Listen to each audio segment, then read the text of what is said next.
So these guys are on about round 6. We're basically working up to a 3 RM here. And then on the next part of the workout here, we're gonna do squat jumps at 30% of that number. Nice and deep, James.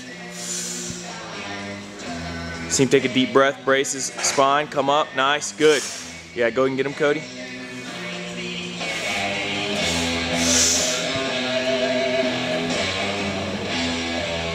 Good, good. So they're about 255 right now. Just working up. So James here's moving in round 4. He's working at 30% of his 3 RM for his 3 RM jump squats. Now watch how he goes down here. He's going to go down all the way and then jump up. Now why are we doing that? Because what we're interested in developing here is power transfer between your muscle groups. Squatting all the way down loads up your hamstrings and butt. He's going to do the same thing here.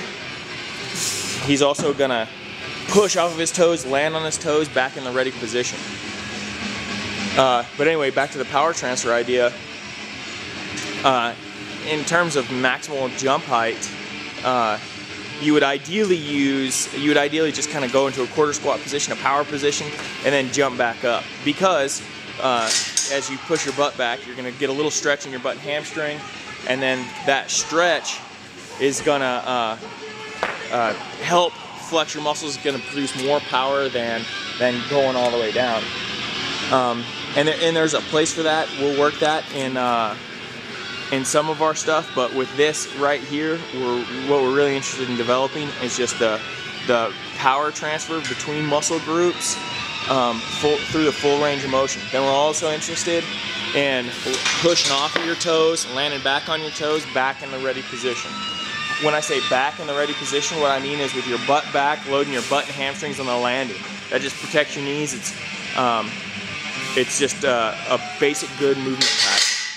So with this, we're also just reinforcing good movement patterns. You see James here, every time he lands back in that ready position, his butt goes back, he loads his butt and hamstrings. When he does that, he's coming all the way up.